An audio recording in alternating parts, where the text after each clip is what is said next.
Assalamualaikum warahmatullahi wabarakatuh. Bismillahirrahmanirrahim. Nahmaduka ya ghafuru ya syakuru. Shalli wa sallim barik ala sayyidina Maulana Muhammadin wa ala alihi wa sahbihi asmain. Nama ba'du.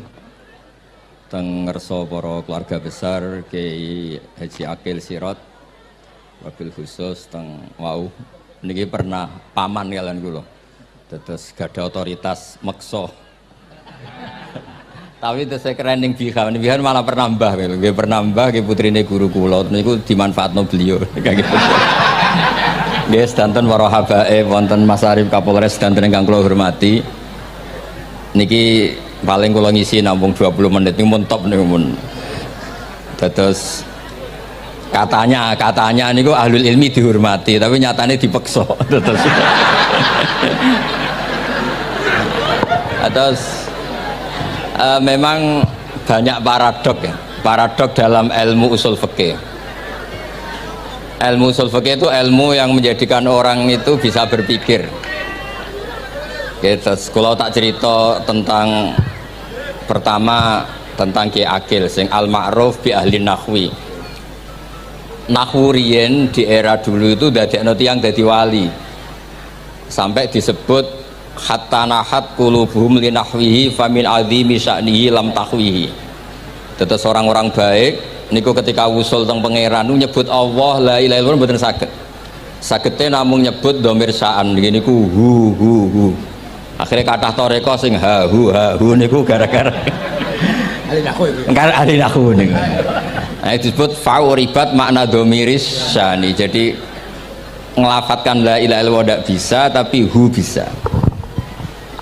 Mergi ke Jawa itu tukang ngakali, terus hukum itu diakali.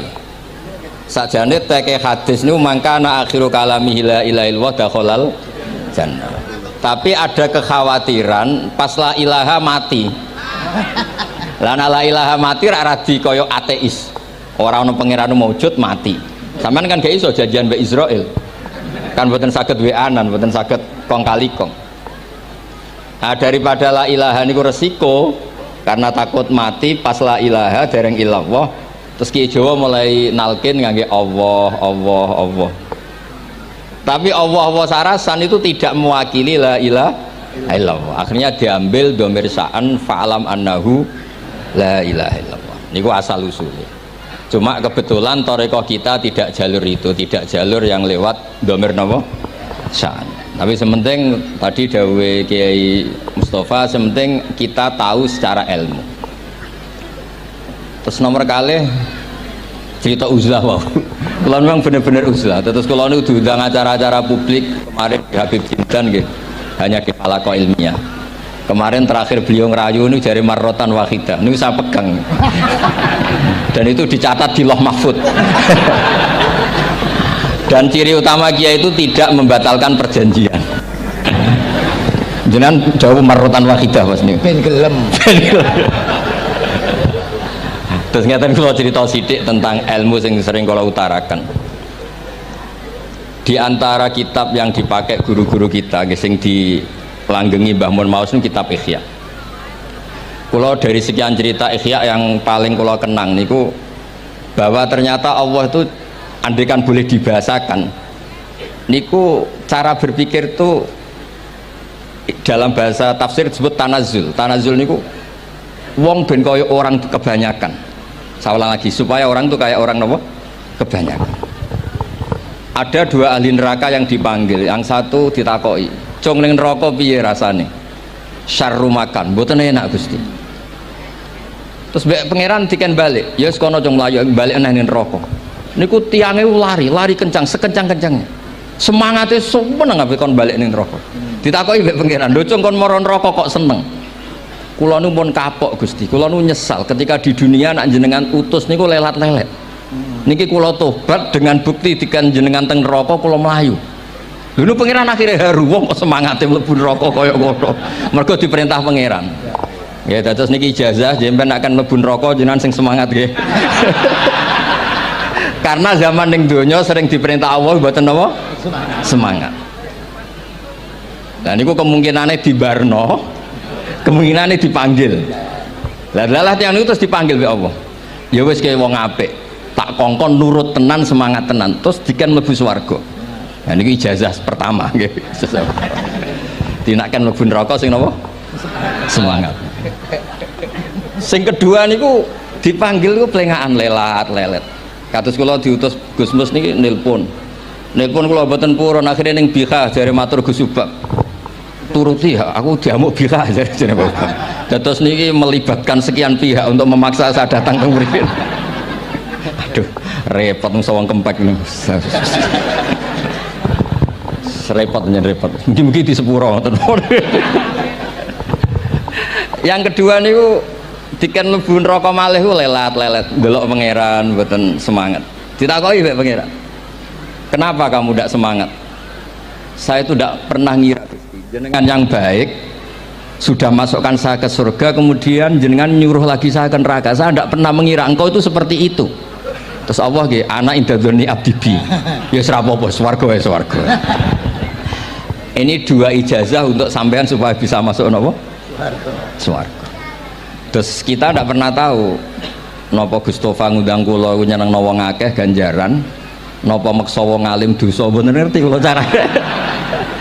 Karena dalam ilmu usul fikih, kembali ke usul fikih, kula nu gak ada khazanah kathah tentang debate pangeran kalian nabi ini. Kathah, mboten satu dua contoh di beberapa kitab tafsir. Suatu saat kula sering cerita niki, suatu saat Khalilur Rahman Ibrahim itu kedatangan Israel. Kamu mau apa? Mau matikan jenengan? Kata Nabi Ibrahim, harro'aital khalil yumitu khalilah. Mosok aku kekasih pangeran dipateni, mosok orang yang dicintai membunuh yang dicintai, orang yang mencintai seseorang kemudian membunuh yang dicintai. Tidak ada itu. Akhirnya Israel matur teng pangeran. Cara politiknya ngeten, wau sing cara lagi seneng ngendikan politik. Wani kiai lengser dari beliau. Ono. Nah kula niku ahli tauhid wis pancen kodok kodare ngoten mawon, mboten berpikir ruwet-ruwet. Terus Israel kan mboten biasa logika, kayak kan malaikat itu SOP kan, mboten biasa logika. Akhirnya matur tu pangeran, kata Ibrahim, masa kekasih bunuh yang dikasih, masa yang mencintai bunuh yang dicintai. Tapi Ibrahim baru sadar ngadepi pangeran gitu, lebih pinter. Terus kan ketika Allah fakullahu, katakan ke Ibrahim, harlo'aital khalil yakrohu ayal khalilah. Mosok jari seneng aku kok ketemu aku rawani. Jari seneng kok rawani ketemu. Lah niki sampean aku pengen mati, monggo ngangge ilmu sing niki. Wong jari seneng pangeran kok rawani ketemu pangeran. Jeneng, seneng seneng ketemu. Ibrahim seneng sakit. Yo mati saiki ora apa-apa mati saiki. Terus kedua, niki cerita karena ini pondok ilmu, orang harus biasa pakai logika usul fikih. Politik juga gitu. Nak kiai politik rawan kena syubhat. Tapi nak wong soleh oleh politik, kue ridho dipimpin wong fasek-fasek kabeh. Ya, mboten ngerti, mboten bener dis pokoknya ngoten. Yes, itu memang logika usul napa? Fikih. Logika usul napa? Fikih. Ketika Nabi Adam badhe didamel niku materinya saking bumi. Pertama sing diutus Jibril ambekan qabdotan minal ardi, segenggam bumi, saya mau bikin Adam, materinya dari bumi. Setelah datang ke bumi mau ngambil ista'adzat billah, maksudnya ista'adzat billah, a'udzu billahi minka, saya berlindung Allah dari kamu, antasinani. Kalau dengar Gustofa dari ahli nahu, terus kalau niki tak goleki tenan pancen syanahu mun mutaaddi binafsi. Mungkin dibuli ku antusinani kok panjang nanti cerita. Saya tidak ingin bagian dari saya diambil, kok aku bolong. Iku coro bumi itu sudah masalah. Terus akhirnya Jibril kembali, ya Allah, dia berlindung kepada engkau maka saya lindungi. Allah membenarkan Jibril, Mikail juga sama. Tapi ketika Israel, ini Israel itu masalah memang. Ketika disuruh ngambil bumi, buminya ista'adat billah, tetap diambil. A'udzu billahi minka antasinani. Saya berlindung Allah supaya kamu tidak melukai saya, mencidrai saya dengan mengambil bagian dari saya. Kata Israel, wa a'udzu billah alla unaffidhu amroh. Saya juga a'udzu billah diperintah Allah kok tidak kasil. Kudu kasil. Lah saya tidak tahu yang benar istilahnya Jibril apa istilahnya Israil. Terus memang sudut pandang. Makanya dulu ketika banyak pondok putri itu kiai-kiai kuno dulu itu menentang. Alasannya nggih, nak bojone jelas khawatir kiai ini kecobaan itu jelas. Tapi banyak kiai itu nggih khawatir tenan. Kecoba fitnatin nisa. Tapi ketika logikanya dibalik, apa kamu ridho para perempuan-perempuan muslimat itu tidak dapat pendidikan apa? Agama, hanya karena orang soleh tidak punya nyali, tidak punya peduli mengajar. Tapi kita saged diwalik. Ustaz-ustaz sing mani pas-pasan niku kowe ridho nak kecoba. Sampean milih mana? Ridho kecoba apa ridho bodoh? Nah, logika-logika usul fikih ini yang kemudian dipakai Wali Songo. Dipakai Wali Songo kemudian membiarkan sekian tradisi yang insya Allah itu salah sebetulnya. Tapi tidak sebanding dengan asmani Allah Subhanahu wa ta'ala. Misalnya begini, gini iki dirungokno mawon. Sampeyan ra paham mboten napa-napa. Sampeyan nak ra paham wis anggap ae tawadhu. Sepantese wong awam yo ora paham. Nak paham dadi kiai. Terus biasa mawon sampeyan nak ra paham aja tersiksa. Umpamane jenengan mboten kiai kok kon paham. Nah sampean pinter kados kula mestine orang ngrungokno, semangatnya hasuh. Terus rivalitas berkono. Nah cara Mbah Mun nak cerita ngoten, dhisik ke zaman bodoh iku angger kiai mbok cucuk. Bareng padha kiai niku koyok saingan. Niku pun sunnatullah ndak bisa dihindari, niku pun sunnatullah. Terus kembali lagi ya. Logika-logika usul fikih niku dipakai oleh Wali Songo. Ngeten ada cerita ini rungok nonton. Itu sudah saya cek di beberapa riwayat termasuk di Musnad Imam Ahmad. Ada orang ini bukti teorinya Wali Songo itu benar. Wonten tiyang gadah kesalahan. Niku dokumen kesalahan niku madul basor sepanjang mata melihat. Wes ngoten jumlahnya 99 bok. Kayak apa banyaknya? Per bok madul basor sepanjang mata nopo melihat. Ketika dia ditanya Allah itu kalau tanya demokratis. Adzolamat kakatabati, jangan-jangan malaikat saya sentimen kalau kamu jelek ditulis, kalau baik enggak Gusti. Afalaka udzurun, jangan-jangan kamu saat salah itu punya alasan. Enggak Gusti, ya memang salah. Tapi kata Allah, sudah kamu tenang saja, kamu punya ini. Itu hanya satu box, ya kira-kira kayak tempat jam tangan itu. Enggak, kamu punya ini, cukup ini. Terus malaikat tanya, ya Allah, apa artinya, apa ngefek itu kalau ditimbang dengan kejelekan sebanyak itu dengan satu box jam. Orang ini juga bilang, Gusti sudah ada usah ditimbang, nggak ngefek itu pasti kalah. Tapi setelah ditimbang menang yang satu box kecil tadi, karena di situ ada la ilaha illallah Muhammadur Rasulullah.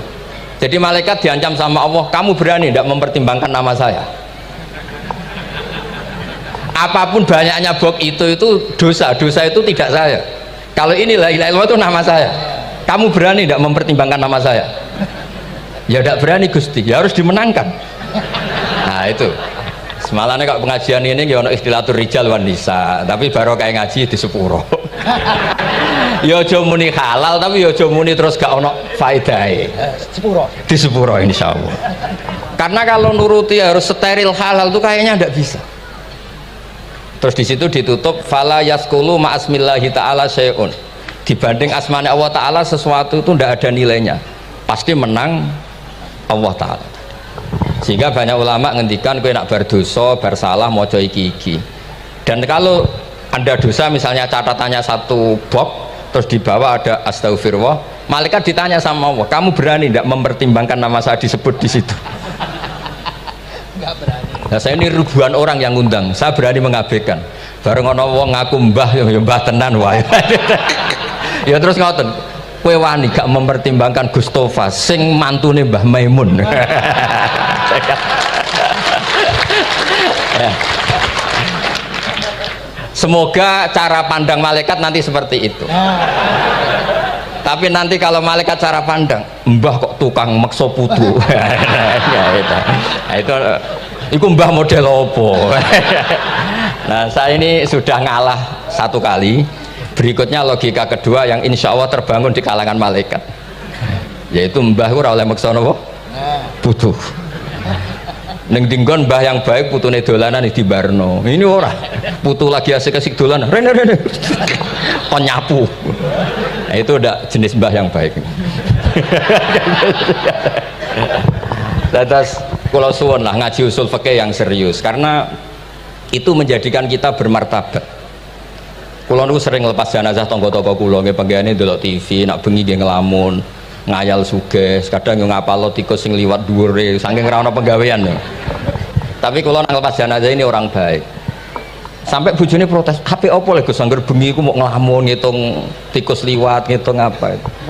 Terus kula matur, ngitunge aja ngono, ngitunge tarokal ma'asiya. Wong ning omah itu artinya tidak dugem, tidak melakoni maksiat. Itulah yang menjadikan usul fikih itu ilmu yang sangat terhormat. Coba kalau Anda jadi pakar usul fikih kayak saya, mau kaji betul usul fikih. Orang tidur semalaman jangan bahasakan tarokat tahajud, wa tarokal witro, wa taroka qiyamal lail. Tapi bahasakan taroka zina, wa tarokal ghibah, wa taroka kada wa kada minal ma'asi. Keren buatan? Keren. Kalau kamu udah ahli usul fikih maka kiai kok amen turu, kiai kok guyon suwengi. Lu kiai guyon suwengi itu melawan, kiai itu ustaz juga manusia. Karena bengi ku ya kepen nonton, tapi kan buatan pantas. Akhirnya korbannya santri ini dijak guyon gak jelas. Lah apel ning rodo ya ora pantes. Nglawan nafsu iku berat, carane ya dilalek-lalekno guyon niku. Lah muga-muga malaikat kabeh ahli usul fikih nganggep ngono iku perlawanan terhadap keinginan apa maksiat. Ngaji ora. Malaikat ngaji ora. Makanya itu disebut di kitab usul fikih Tanghubul Usul itu izma min mubahin illa wa yatahaqqaqu bihi tarku haramim ma fa'il zamu minas sukun tarkul qatli wa minas sukut tarkul ghibah. Tidak ada sesuatu yang mubah kecuali saat Anda lakukan, saat itu juga Anda meninggalkan keharaman. Maka sebetulnya mubah ini punya nilai yang luar biasa, yaitu tarkul haram atau tarkul ma'asi. Jadi sawangane sampean nang omah kukar kukur mlebu metu, kukar kukur meneh mlebu metu, bariku turu angop ngorok. Nah, semoga malaikat ini al-usuli sehingga ngitung itu hadza tarokal ma'asiya kullaha. Hebat ini orang yang tinggal napa? Maksiat. Tapi nak malaikat itu jenis rada ekstrim. Alumni kempek suwengi ra tahajud ora witir ku alumni opo? Mulane kalau niku ngaji usul fikih terus supaya diperdengarkan ke malaikat. Supaya teorinya pakai usul napa? Fikih. Jadi kalau melihat kita melakukan mubah niku dihitung tarkul napa? Ma'as. Nah, ini pentingnya ngaji.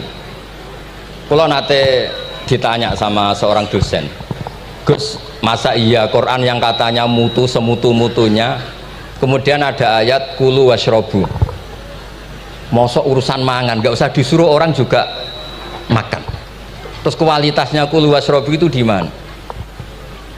Terus kalau jawab, terus sorokan yang penting wopo rapat utawa seminar. Ndak ada rapat, ndak ada seminar itu kamu ndak mati, tapi kalau nggak makan itu mati. Penting mana? Ya penting makan. Lah iya, jadi orang itu lupa kalau sesuatu yang seserius itu karena menjaga nyawa, yaitu makan. Terus karena makan tuh hal yang murah dianggap biasa, itu bahaya. Sehingga sebetulnya yang kita bisa jadi wali lewat hal-hal keseharian tidak bisa jadi wali karena tadi. Saya punya hadis, ini mudah sekali untuk Anda jadi wali, bahkan di atas wali lah. Inna woha ta'ala layar do anil abdi, pakai inna masih pakai lam taukid. Inna woha layar do anil abdi ayakulal aklata fayahmadahu alaiha aw yasroba syarba fayahmadahu alaiha. Allah itu sangat ridho ada orang makan satu asupan kemudian dia muji Allah. Loh, orang tidak punya alpat itu tidak mati, tidak punya tanah ribuan hektar itu tidak mati, tapi kalau nggak makan sesuap nasi mati. Penting mana? Penting makan.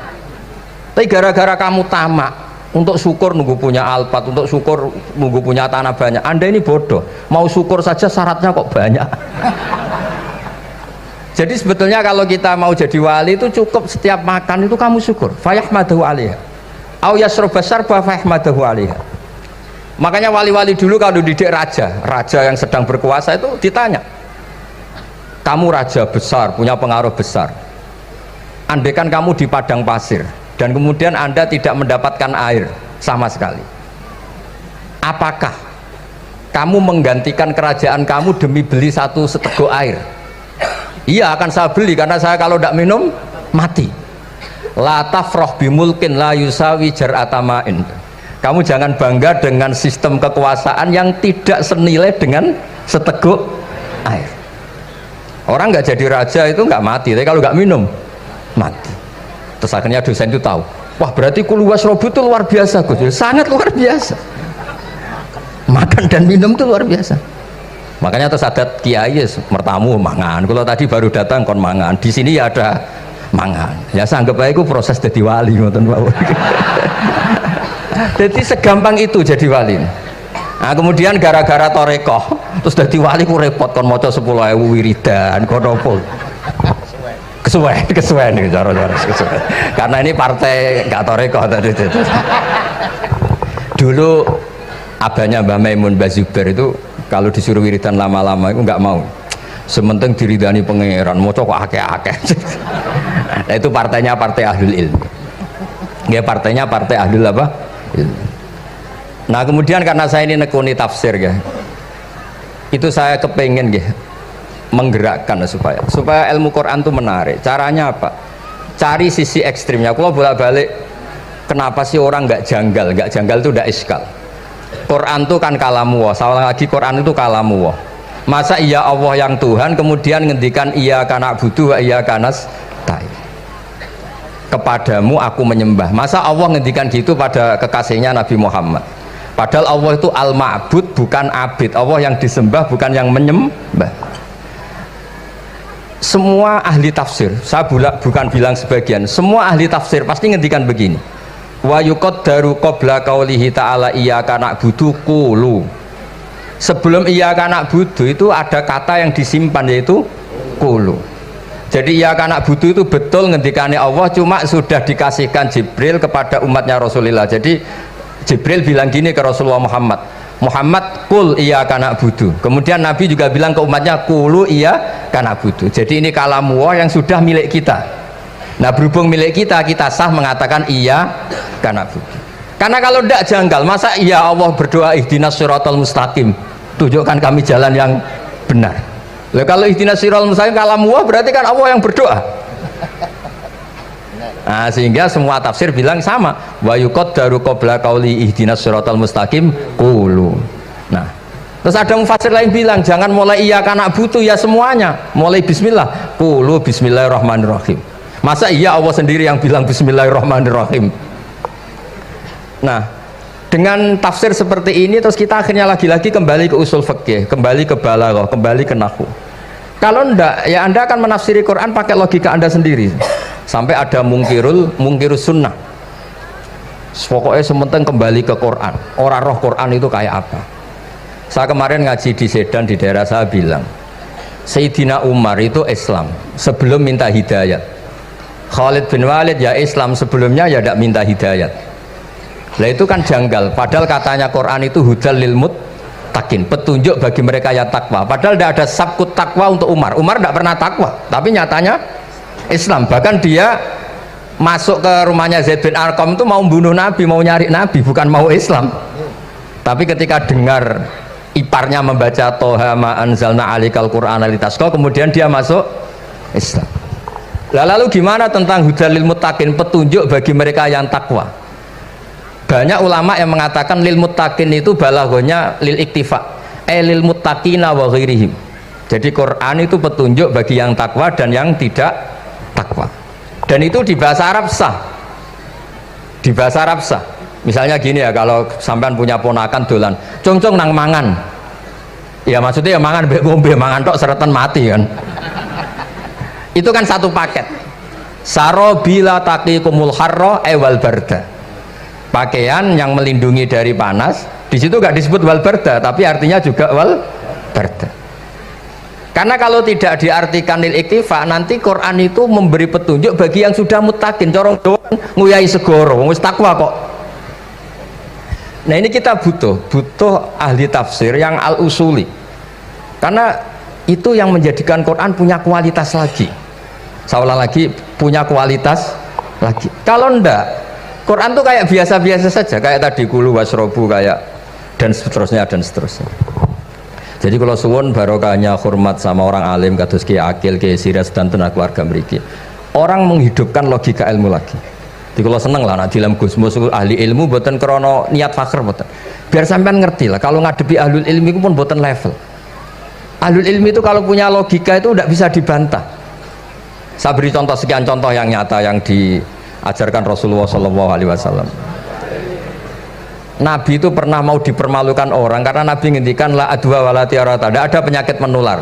Terus ada orang iseng kok onta yang kena kudisen itu dijejerkan yang waras ikut kena kudisen. Terus orang ini tanya, ya Rasulullah ini tadi sehat tapi kena onta yang kudisen ikut kudisen. Nabi tanya lagi, faman a'dal awal, yang kudisen pertama ketularan siapa? Wah itu dari Allah ya, maksud saya seperti itu. Jadi ada terus orang-orang kafir itu cara berpikir aja alal alihata ilaha wahida indah adalah syai'un ujab. Muhammad ya tentu mereka masih jangkar. Muhammad problem kita ini banyak. Kalau Tuhannya satu tidak cukup. Ada problem kredit macet, ada problem macam-macam kan, utang piutang macam-macam. Kalau Tuhannya satu tidak cukup. Kita butuh Tuhan banyak karena problem kita banyak. Lalu Nabi mengajarkan mereka apa logika yang dibangun. Kalau kamu jadi buruh, kemudian majikan kamu banyak, semuanya merintahkan kamu bingung nggak? Ya bingung. Tuhan kamu itu majikan kamu, kalau banyak-banyak perintah semua kamu yang bingung. Ya sudah mat Tuhannya satu saja. Itu disebut dorobawa rasulan dorobawa masalah rojulan fihi syuraka umutasakisuna warojulan salamal lirojul. Nah sekarang itu kita ini mulai kehilangan fatonahnya Rasulullah SAW. Nabi dulu itu kalau nerangkan ilmu itu logikanya gampang sekali, logika yang dibangun tuh gampang sekali. Ada orang cerita, ya Rasulullah saya ini ada sekian anak saya, yang paling saya cintai satu, apa saya boleh melebihkan yang paling saya sayangi dalam pemberian? Nabi jawabannya itu tidak langsung jangan enggak. Apakah kamu berharap bahwa mereka semuanya baik ke kamu? Iya semuanya saya ingin baik ke saya. Ya kalau gitu jangan gitu. Kan tidak fair kita mengunggulkan yang satu, melebihkan yang satu, sementara kita berharap semuanya baik. Itu tidak fair kata Nabi. Jadi dulu Nabi itu terus ini yang cerita fikih. Dulu Ahlul Madinah itu mangga itu masih pentil sudah dijual. Pentil dijual harganya 2 juta. Masa iya pentil harganya 2 juta? Karena dengan asumsi sudah jadi mangga. Tapi ketika Nabi datang di Madinah dan penduduk Madinah itu abkhosna sikailan, orang paling buruk dalam timbangan dalam jual beli, Nabi cara ngendikannya itu unik. Aro'aitum lau anna waha yamna'us samro fabima yastakhillu ahadukum mala akhi. Kalau pentil ini ternyata kena angin terus kemudian tidak jadi buah, lalu kamu nerima uang 2 juta itu atas nama apa?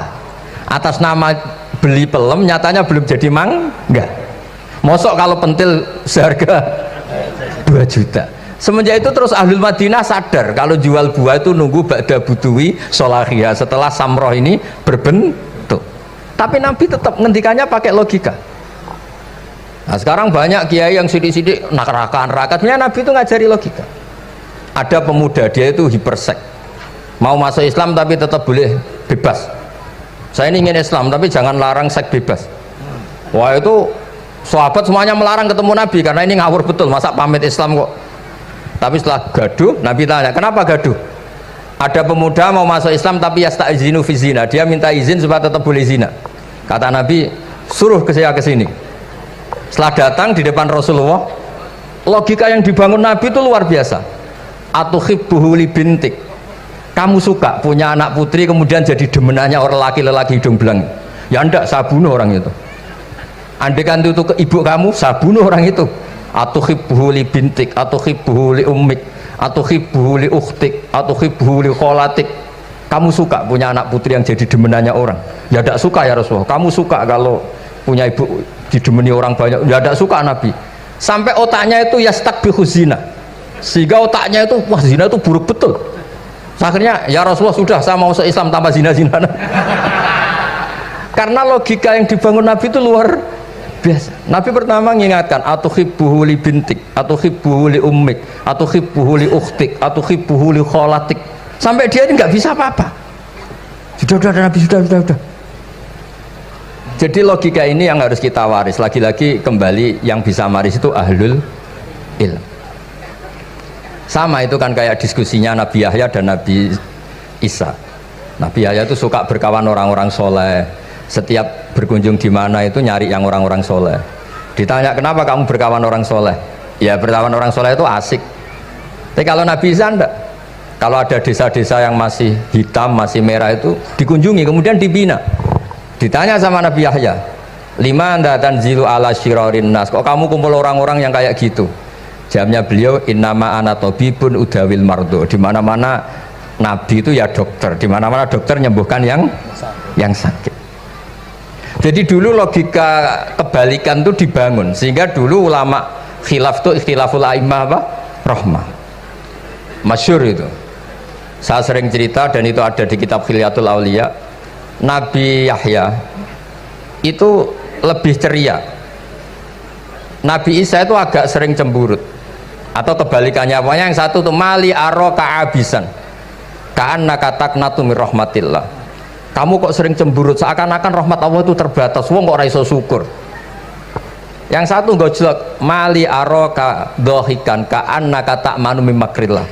Kowe kok guya-guyu, kok is bebas kon neraka ae gitu.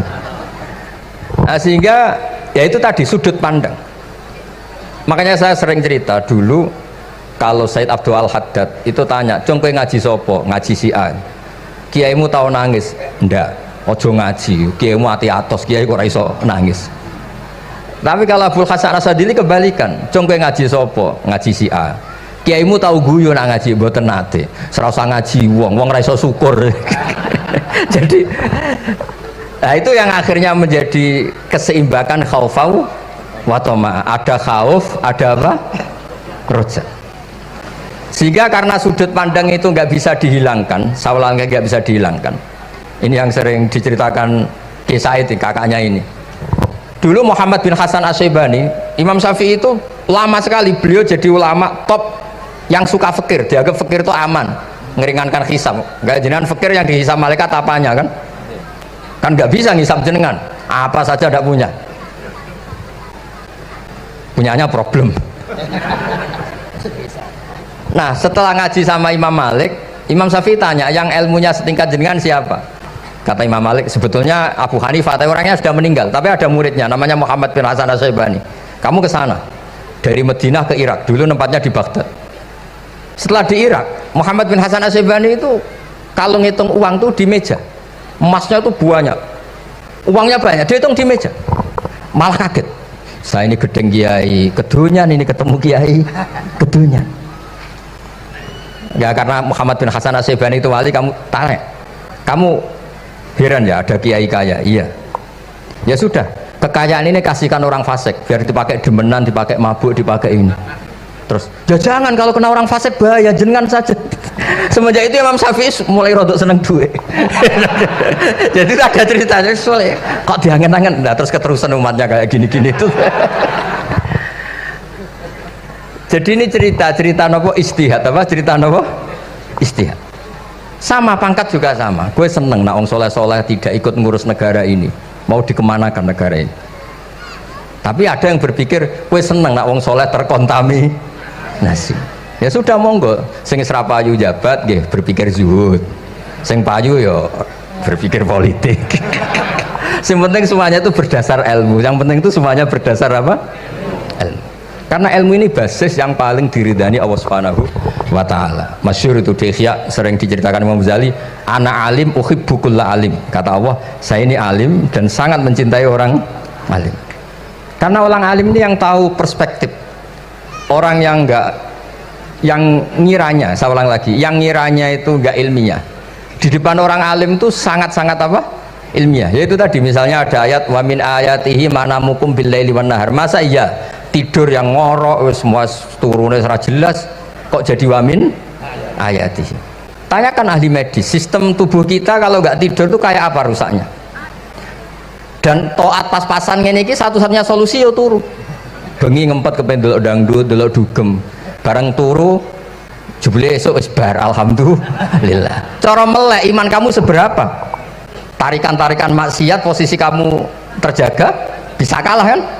Tapi kalau tidur sukses kan tarkul maksinya. Nah, karena tidur itu sukses menghilangkan maksiat disebut wa min ayatihi manamukum billaili wan nahar. Sampai Imam Ghazali ngendikan di makalah itu, sehingga nanti ibadahnya umat ini di akhir zaman an-naumu, ibadah terbaiknya itu tidur. Jadi mulane maksud kula ngeten lho. Sampeyan anut jalur wong alim dia turu ya ibadah, tengok-tengok ya ibadah, jagongan nggih ibadah, gojol-gojolkan ambek kanca nggih napa? Ibadah. Karena ini semuanya kul bi fadlillah bi rahmati fa bidzalika napa? Falyafrahu. Tapi kalau kamu tidak punya basis ilmu, adanya suudzon. Kiai kok jagongan guyon sewengi kiai opo? Kiai kok turu sewengi ku kiai. Karena basisnya ada ilmu. Padahal jelas ketika Rasulullah bikin urutan kebaikan, pertama Nabi ngendikan kamu menolong orang. Jika tidak bisa, terakhir Nabi ngendikan takufu syarraka anin nas fa innaha shadaqatun minka ala nafsik. Tadi beliau juga cerita di nasihat Imam idza lam tuhsin fala tusi. Kalau tidak bisa berbuat baik, setidaknya kamu tidak berbuat jelek sama orang lain. Dan potongan ini paling gampang apa? Tidur kan? Wis sampeyan nak turu wis ra zina, ra maling, ra ngrasani wong wis ora tusik. Nah, dengan konstruksi usul fikih seperti itu kamu tahu kualitas ayat wa min ayatihi manamukum billaili wan nahar.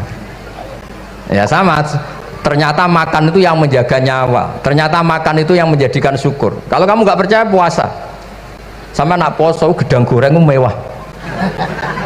Gedang goreng itu mewah, air satu teguk itu mewah.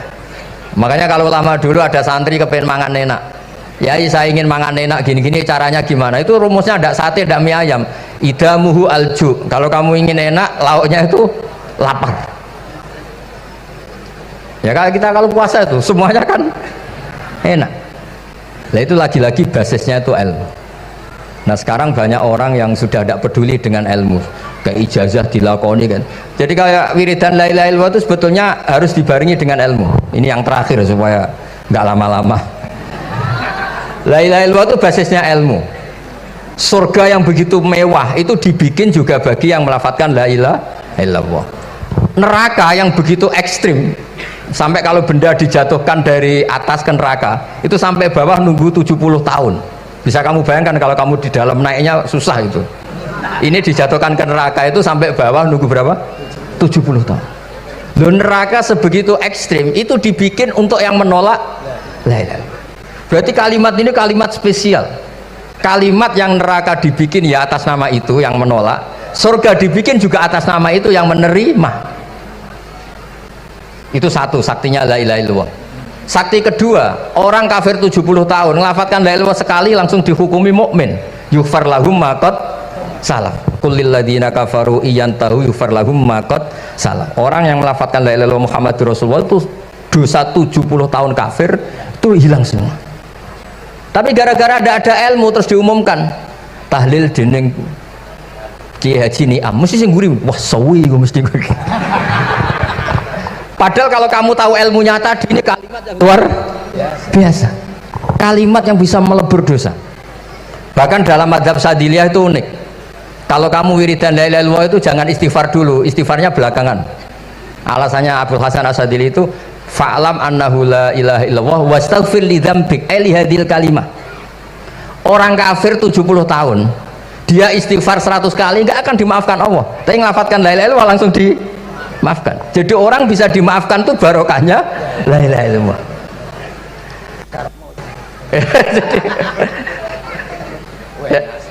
Ya kan?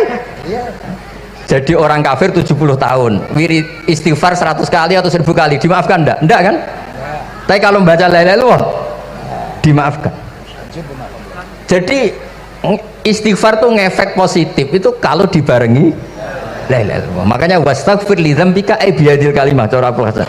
Kamu boleh istighfar berdasar hadhil kalimah, berdasar la ilaha illallah. Tapi terus kemudian ya thariqah itu banyak, itu urusan rasa. Justru karena la ilaha illallah kalimat thayyibah harus disucikan dulu. Caranya istighfar dulu. Nah itu urusan monggo lah. Tapi apapun itu basisnya harus napa? Ilmu. Basisnya harus ilmu. Jangan malah sentimen. Wong di kuburan wiridan la ilaha illallah dihukumi kafir. Nah, itu kan aneh. Wong kalimat ini yang kafir saja menjadi muslim, sekarang yang muslim menjadi kafir. Itu paham kok seaneh itu gitu kan. Ya karena basisnya ada ilmu tadi. Coba kalau basisnya ilmu, itu kan aneh betul. Hadil kalimah kalimatun soro bihal kafiru musliman. Fakaifa sorol muslimu bidzalika kafiron. Ini kalimat yang kafir saja menjadi muslim. Masa dengan kalimat yang sama yang muslim menjadi aneh gak? Aneh. Jadi kalau suwon, pokoknya basis ilmu harus sekuat-kuat. Caranya gini agak kiai kon sregep mulang ojo politik terus ngoten. Tapi politik itu bagian dari ilmu, wis ra iso diterangno lho. Nggih ngoten mawon. Assalamualaikum warahmatullahi wabarakatuh.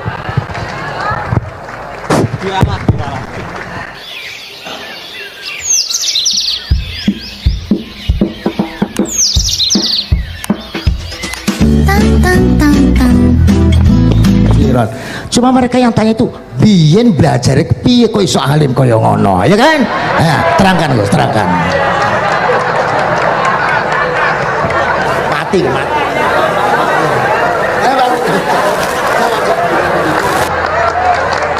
Setuju kan? Setuju? Asyar dakaik.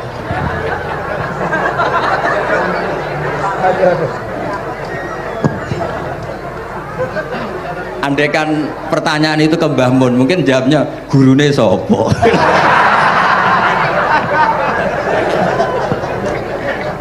Tapi mungkin kalau ke mbah-mbah saya ya juga babanya nih Biha juga Mbak Abdul Aziz, mungkin putuku.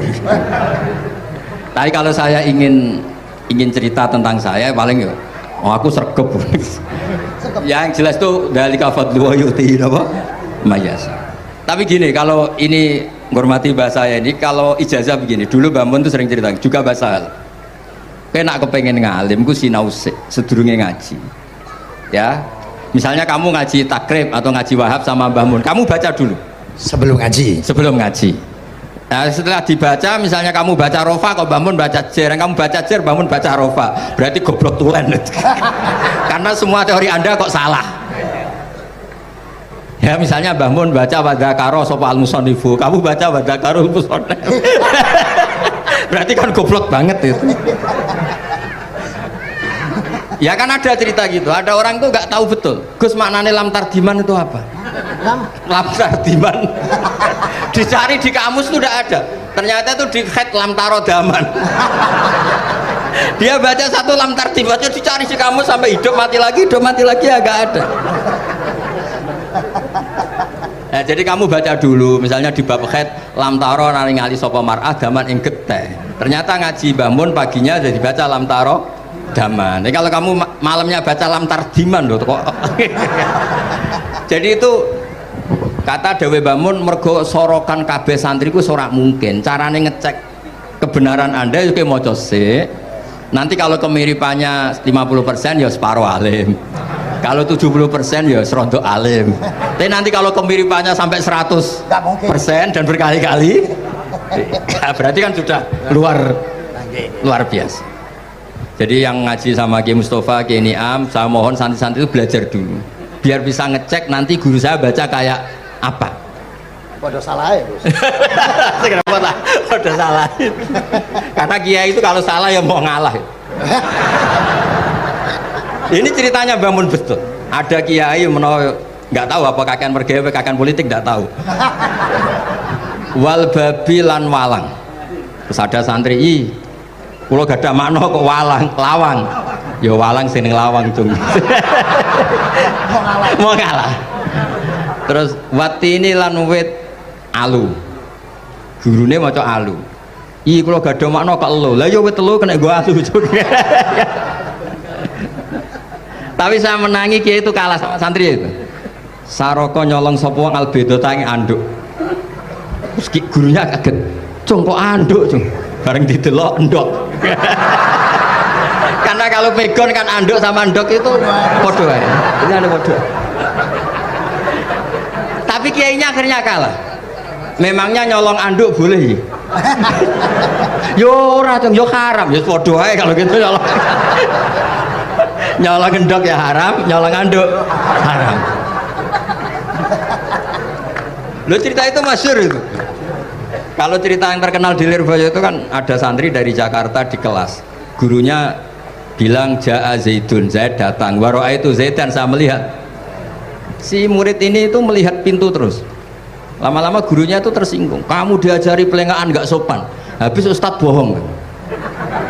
Lah kenapa bohong? Katanya Ja'a Zaidun, Ra itu Zaidan. Zaidnya mana?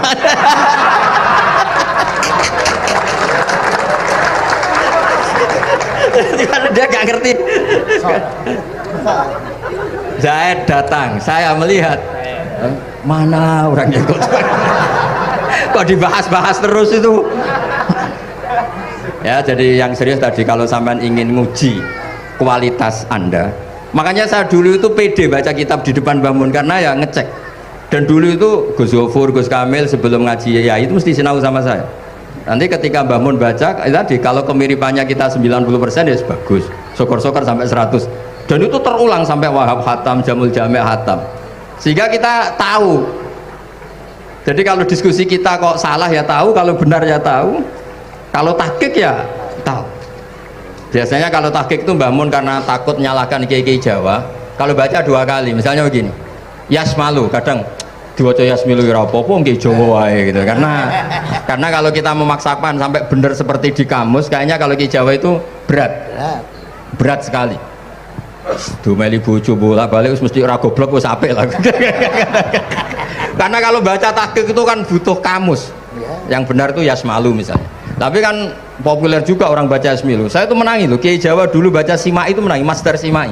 Lama-lama setelah banyak alumni Al-Azhar terus berdasar kamus baca Samai semua sekarang. Saya menangi kiai itu baca Dilalah. Lama-lama karena sekarang udah banyak punya kamus, baca Dalalah, Fa'alah. Jadi kiai itu juga kadang-kadang keteror muridnya. Makanya Syekh Zakaria Al-Ansori itu pernah ditanya, kenapa engkau begitu alim alama sampai dilakopi Syekhul Islam? Kata beliau itu lucu jawabannya, karena saya ini orang yang sial.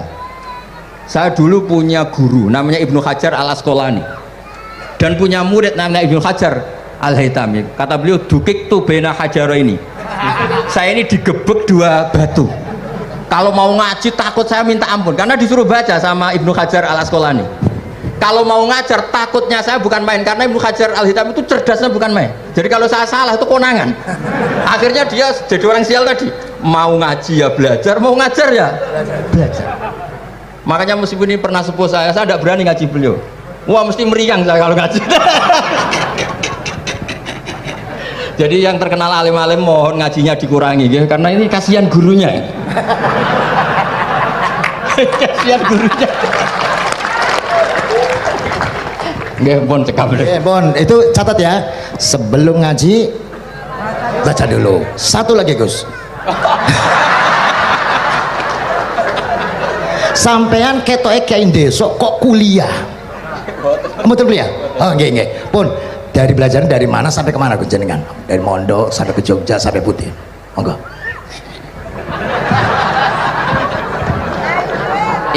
Ini karena sesuai kontrak nggak boleh nyulayani janji sekali aja sekali tak tekno. Jadi sebetulnya kalau di ilmu saya kan sering ketemu ahli geologi, ahli sosiologi. Sebetulnya di ilmu kita, saya kan lama di Jogja dan itu yang saya pakai juga ilmu zaman di pesantren.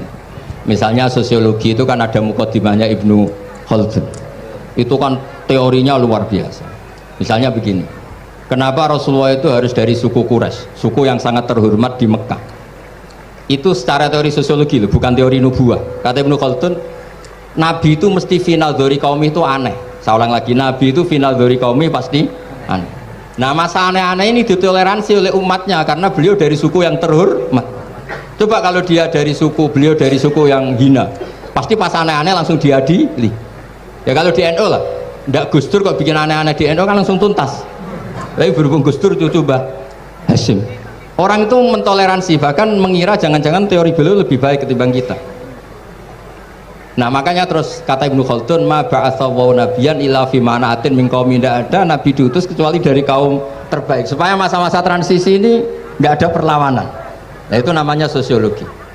Sehingga beliau ngendikan, ini versi tarikh bukan versi Ibnu Khaldun saja, ketika sahabat disuruh hijrah karena disakiti orang kafir Quraisy, lah engkau sendiri ya Rasulullah, saya ini orang Quraisy, nggak akan ngalami yang seperti Anda alami. Nah itu namanya sosiologi. Begitu juga matematika. Saya sering ketemu pakar matematika dari UI, dari UGM. Misalnya bilang zakat kan 2,5% misalnya zakat tijar. Saya bilang kalau ngitung itu porogabit, padahal kita zaman sekolah porogabit itu pantangan. Tapi saya bilang saya punya matematika lebih cepat. Apa itu Pak Ba? Kalau manggil saya Pak Ba. Kalau di kitab disebut rubu'ul usur apa? Jadi bertahap. Misalnya 1 juta, usurnya akan 100.000. Setelah 100.000 rubuknya 25.000. Itu kita tidak usah pakai catatan bisa. Nah itu matematika Arab. Makanya orang Arab tuh nggak bisa nulis, tapi matematikanya cepat karena bertahap. Misalnya 1 miliar ya cari aja usurnya 100 juta. Berarti rubuknya 25 juta. Berarti 2/5, 2,5-nya 1 miliar itu 25 juta. Tapi kalau orang Arab bilang itu rubul usur, diusurkan dulu baru dirubuk.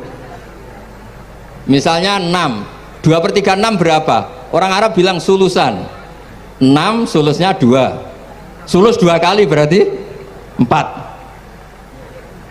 Sama misalnya zakat zuro itu kan al usur sama nisful usur. Berarti misalnya kalau tidak disirami ya, tidak biaya, zakatnya itu 10%, berarti per 100 10. Nah sekarang kalau 10 ini kan berarti 1/10. Lah nanti kalau disirami pakai biaya namanya nisul usur, berarti 5. Jadi orang Arab itu gak mau langsung bilang 5, karena kalau 100 dibagi 5 itu apa, jadi 5 itu mikirnya panjang. Jadi diusurkan dulu terus nanti dibilangkan nisful usur. Nah, jadi ilmu khazanah kita ini sudah luar biasa. Nah, itu makanya terus orang Arab kalau ngitung matematika itu tidak usah tulisan, tidak usah porogabit karena bertahap tadi. Jadi misalnya 2,5 bahasannya apa? Rubu'ul usur. 1 miliar usurnya berapa? 100. Rubuknya berapa? 25. Nah ini semoga buatan ngengkari janji. Wassalamualaikum warahmatullahi wabarakatuh.